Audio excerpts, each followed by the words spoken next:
Ibrahim Traoré, fils du Burkina, en train de parler. Suivant. On fait tout pour que nous ayons peur. Ils viennent dans nos palais. Ils nous menacent directement ou des menaces voilées. Bien sûr, nous répondons comme il le faut. Ils prennent chaque fois des exemples. Ils nous diront, vous savez, Thomas Sankara a essayé de faire comme ça, mais il est où? Il est mort. Le président haïtien, il a essayé de faire comme ça, il est où? Il est mort. Kadhafi a essayé comme ça, il est où? Il est mort. Telle personne n'a rien ici, il est en prison. Tout ça pour essayer de nous faire peur, pour qu'on devienne des lâches. Mais je pense qu'ils n'ont pas compris quelque chose.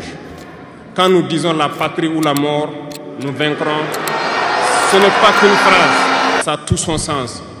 Nous n'avons pas peur et nous n'aurons jamais peur. Ibrahim Traoré, président du Burkina Faso, un Africain comme je les adore. Incroyable, fort dans ses paroles, il en tient conséquence, il n'a absolument pas peur de ce que les gens pensent. Les gens publics, généralement, veulent dire des choses qui fassent plaisir. Parce que leur objectif, ce n'est pas d'être précis dans ce qu'ils disent. Leur objectif, c'est se faire aimer. Si pas se faire aimer, en tout cas, garder une certaine position de positivité à l'égard des gens. Je suis de ceux qui brûleraient toute la prairie dans l'objectif d'accomplir un dessein collectif. Et je m'en fous de ce que vous pouvez penser. Et il est évident que M. Traoré, dans la sagesse dans laquelle il coule, certainement est le même genre de personne. Donc là, il dit, les gens disent qu'il y a des gens avant toi qui ont essayé. Thomas Sankara a essayé. Président Kadhafi a essayé. Où sont-ils aujourd'hui? C'est-à-dire une façon très subtile de dire ne continue pas à te battre pour l'objectif de ta patrie. Sinon, tu finiras comme Sankara et Kadhafi. Et lui dit, quand on dit la patrie ou la mort, nous le pensons vraiment. C'est parce que nous n'avons absolument pas peur. Quand nous disons la patrie ou la mort, nous vaincrons, ce n'est pas qu'une phrase, ça a tout son sens. Nous n'avons pas peur et nous n'aurons jamais peur. Les amis, merci infiniment d'être là, c'est avec beaucoup de plaisir. Je pense qu'il est essentiel de faire ça. Monsieur Traoré, ici aussi, encore une fois, est en train de dénoncer des actes de corruption dans son gouvernement. On sait, généralement, en Afrique, les gens veulent devenir politiciens, pas pour l'objectif de créer ou d'améliorer la patrie, mais pour objectif de remplir leurs poches. Et moi, je suis un ferme penseur qui pense aujourd'hui qu'il faudrait essentiellement diminuer les salaires des politiciens. Si vous voulez vraiment voir qui sont des vrais politiciens, il y a des gens qui cherchent... En fait, si vous cherchez de l'argent, c'est le business qu'il faut faire, pas la politique. Suivons ce que le président burkinabé a à dire. Suivant. Il y a aussi, au cours donc de ces semaines, assez d'événements ici à la présidence, notamment un certain nombre de responsables des différents départements ministériels que j'ai tenu à recevoir personnellement pour essayer de rediriger l'action gouvernementale en cherchant à rationner les dépenses de fonctionnement. Parce que nous nous sommes rendus compte que le fonctionnement prend tellement de place dans notre budget que nous étions obligés de lire donc ces milliers de pages. Ce n'est pas pour le plaisir des yeux, mais nous étions obligés de le lire, de faire venir chaque responsable et d'essayer de rationner pour que le budget serve à faire des investissements socio-économiques structurants de base au profit de nos masses populaires. Ok, vous avez suivi là. Nous avons remarqué que le fonctionnement nous coûte beaucoup trop d'argent. Alors il a fallu que l'on ouvre nos yeux pour lire ces pages. C'est pas parce qu'on a envie de lire les pages. C'est parce qu'on a senti que le fonctionnement seulement nous coûte beaucoup trop d'argent. Le fonctionnement, c'est-à-dire l'existence des chefs dans des départements de politique. Ça coûte beaucoup trop d'argent au gouvernement. Et ça, ce n'est pas limité au Burkina Faso. Dans tous les pays africains, sauf un ou deux, le fonctionnement coûte la grande part, le clair de l'argent que l'on disponibilise. C'est absolument malade que le fonctionnement nous coûte beaucoup trop d'argent pendant qu'on n'a même pas encore fait la fonctionnalité. C'est-à-dire nous avons été installés en politique pour faire un travail clair. Le travail n'a pas encore été effectué, mais nous dépensons déjà l'argent qui a été assigné. Alors ce n'est pas normal. Voilà pourquoi M. Traoré ouvre le livre pour comprendre qui dépense quoi. Suivant. Tous ceux qui sont passés ici, qui ont participé à l'exercice, ont reconnu que nous avons assez de dépenses dans le fonctionnement.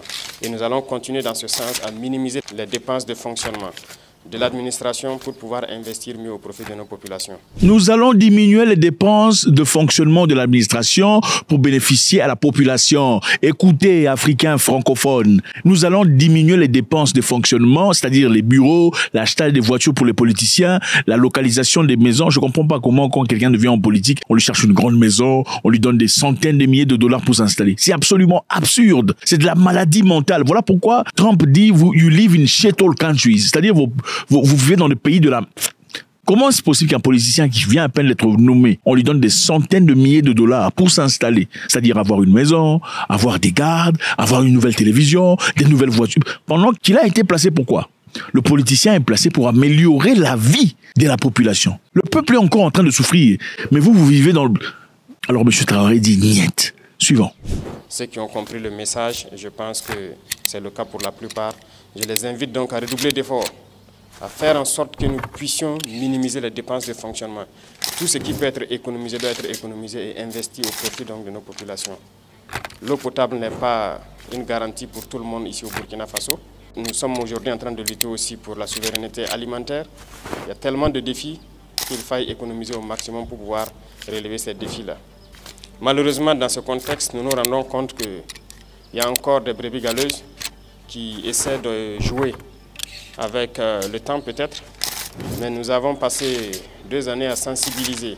Et je pense qu'à un moment donné, le peuple même trouvait que nous sensibilisons trop, il fallait passer à l'action. Ok, nous sensibilisons trop, il faut passer à l'action. Monsieur Traoré est là, prêt à faire un travail. C'est clair que monsieur n'est pas un politicien, c'est un militaire. Il faut chicoter. Malheureusement, en Afrique, il faut chicoter. On ne peut pas passer 2 ans à sensibiliser pendant qu'il y a toujours des brebis galeuses. À un moment donné, il faut chicoter. Regardez, en Chine, on élimine des gens qui volent dans le gouvernement. Ouais, on vous étend là et on vous abat pour avoir volé l'argent du contribuable, pour avoir utilisé l'argent qui aurait pu servir de moteur pour construire des hôpitaux dans les villages, dans les endroits les plus restreints du pays, dans vos intérêts personnels, pour vos 2e femmes, vos 3e femmes, vos voitures et tout le bazar, vos enfants. On vous étend là et on vous fusille. Pourquoi on ne le fait pas en Afrique? Non, pourquoi vous ne le faites pas en Afrique? Oh, il faut pardonner. Pourquoi? La maman qui a perdu son enfant à l'hôpital parce que vous, ou votre oncle, ou votre cousin, parce qu'en général, vous aimez pas ça parce que ce sont vos cousins, vos oncles qui sont en politique, qui profitent de ces histoires, qui en réalité, avec un effet neige, ballon neige, finalement, vous aussi ils en profitez. Parce que l'oncle, de fois, vous envoie de l'argent avec votre anniversaire. Il faut les fusiller.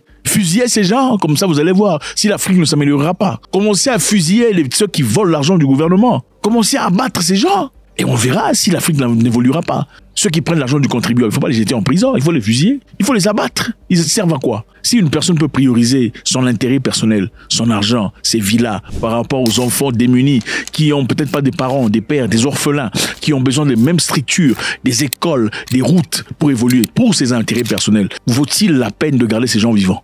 Il n'est pas très différent de celui qui abat plusieurs personnes à la fois. Alors comptons le nombre de gens qui perdent leur vie dans les hôpitaux. Monsieur Traoré dit assez, c'est assez. On ne peut pas faire 2 ans et avoir des brebis galeuses qui continuent à piller. Il faut passer à l'action. Suivant. Et à partir d'un moment donné, nous avons décidé de passer à l'acte. Je tiens à vous informer ici que malheureusement, au cours de ces derniers temps, suite donc à une dénonciation sur plainte, nous avons découvert un réseau de malfrats, malheureusement au sein du ministère même de l'action humanitaire. Il faut les fusiller. Réseau des malfrats, il faut les fusiller. Oui, il faut les fusiller. Ils servent à quoi? Pourquoi ils sont là en train de garder le pays dans le trou? Et ça, c'est valide pour tous les pays en Afrique. Je ne parle pas seulement du Burkina Faso. Le Burkina Faso ici est comme repère. Les pays en Afrique où les gens ne font que voler, les chefs. Pourquoi vous célébrez les chefs? Pourquoi vous êtes devenus idolâtres des chefs? Ça n'a absolument aucun sens. Vos pays ne sont pas des royaumes. Ce sont des pays qui sont censés être des démocraties, c'est pas des royaumes. Pour devenir royalistes, il faut les fusiller. S'ils volent, il faut les fusiller. Oui. Et vous regarderez si l'Afrique ne sera pas ce que l'Afrique est censée être. Mais vous avez trop de cœur. Il faut pardonner. Il faut excuser. C'est comme ça. Continuez à excuser, pardonner. Et pleurnicher, aller traverser la Méditerranée. Aller pleurnicher chez les gens et crier au racisme, on ne nous aime pas. Oui, voilà comment on peut vous aimer. On ne peut pas vous aimer parce que voilà, vous êtes des faiblards. Suivant. Ce ministère qui était censé donc agir au profit donc des plus démunis, c'est dans ce ministère que des gens se sont permis de détourner de l'argent et des milliards en 2024. Un ministère censé aider les démunis, les gens en difficulté, détourne des milliards. Ils ont détourné plusieurs milliards. La police a fait un excellent travail d'enquête qui nous a permis de découvrir beaucoup de biens, des véhicules de luxe, un bon nombre de choses en tout cas qui ont été saisies. Et l'affaire a été transférée donc à un tribunal. C'est pour dire que si nous ne mettons pas du sérieux dans le contrôle, il y aura toujours ce genre de personnes qui croient que tout est permis. Détourner des milliards, surtout au ministère de l'Action humanitaire dans ce contexte. Il y a des agents qu'on assure qui ont été pris dans ça, qui sont en prison actuellement. Des centaines de millions détournés. Pourquoi on ne peut pas appliquer ce genre d'histoire au Gabon, au Cameroun, en Côte d'Ivoire, au Sénégal. Bon, le Sénégal n'a pas beaucoup de problèmes comme ça jusque-là. En RDC et dans tous ces pays-là, pourquoi on ne peut pas appliquer ces mêmes principes, hein? Arrêter ces gens et en faire une référence. Il faut en faire une référence. Il faut en faire une référence. Malheureusement, ce sont des gens qui ont été installés généralement par le chef. C'est le chef qui l'a installé parce que c'est ton cousin éloigné ou l'enfant de la cousine de son père, quelque part. Voilà pourquoi il est autorisé de... Mais il faut savoir, le pays n'appartient pas au chef. Je suis désolé, sa famille. Le pays n'appartient pas au chef ou à sa famille. Le pays appartient à tout le monde. Et le peuple doit comprendre leur autorité. Vous avez autorité sur le chef. Le chef n'est pas le roi. Le chef n'a pas le droit d'installer ses frères et ses cousins, ses cousines, ses nièces à votre détriment afin que vous viviez dans la misère, la galère, la trière, la peine. Absolument pas. Voilà pourquoi on n'aime pas M. Traoré, parce qu'il est tissé, cousu d'une tranche complètement différente. Les vivres qui devaient aller au profit donc des plus démunis, au profit de ces personnes déplacées internes. Et c'est dans ce ministère que des gens ont essayé de détourner cet argent. Et je suis persuadé que ça existe un peu partout parce que nous poursuivons l'enquête. Souvent, il y a ces arrestations que vous puissiez ne pas comprendre, mais nous savons pourquoi nous le faisons. Il y a encore beaucoup de personnes qui essaient de détourner les deniers publics. Nous n'allons pas avoir de la pitié pour ces individus-là. Pas de pitié. C'est l'occasion donc d'interpeller la commission des règlements donc des dysfonctionnements qui ont été mis en place. Parce qu'il y a beaucoup de dénonciations qui arrivent au niveau de la présidence. Il faut fusiller des gens en Afrique. Se mettre au travail sérieusement et de nous permettre de dénicher tous ces voleurs qui se cachent dans l'administration. Nous ne pouvons pas tolérer cela. Fusiller les voleurs en Afrique. De lutte contre le terrorisme où des gens se sacrifient sur le terrain et d'autres sont à l'arrière, se permettent de voler des milliards et pour se mettre dans du luxe. C'est difficile à cerner cette situation. En plus de tout ça, il y a des Burkinabés qui manquent de patriotisme. C'est triste. Vous voyez, en Afrique, on donne de l'argent à un politicien ou à son groupe pour bâtir un hôpital ou des hôpitaux. Il prend l'argent, 30% il paye les ingénieurs, le reste de l'argent disparaît. Et vous regardez ces politiciens passer dans les rues. Moi, je ne comprends pas. Pourquoi ils sont dans les rues? Il faut les fusiller. Et je comprends, on dit, oh non, on ne peut pas condamner quelqu'un sans... Mais attendez, ici, la référence est claire. L'argent a été touché. L'argent a été manipulé. Pourquoi vous les gardez? Ils servent à quoi? Ils servent à quoi? À moins que, bon, voilà, ça soit un jeu. Ils sont en train de vous jouer un jeu complètement stupide. Parce que bon, généralement, on peut se moquer de vos gueules, hein, en tant que population, en faisant semblant d'arrêter certains politiciens sous prétexte qu'ils ont volé, mais après on les libère. Hein, c'est comme ça. Pendant que vous êtes là, vous pensez qu'on a arrêté, machin, mais en réalité, on les libère. Parce que c'est un jeu qu'ils sont en train de jouer. Et vous ne verrez jamais de paix dans ces genres de pays. La paix n'existera jamais tant qu'il y aura des gens en train de souffrir. Il n'y aura jamais de paix tant qu'il y aura des gens qui n'ont pas accès aux choses les plus élémentaires, telles que l'hôpital, le médecin, la médecine. Il n'y aura jamais de paix dans un pays tant que les gens pleureront la mort ou les morts de leur famille qui auraient pu être traités, qui auraient pu être sauvés si certaines personnes dans vos gouvernements avaient assumé leur rôle correctement. Ibrahim Traoré, il dit il n'a absolument pas peur. God bless.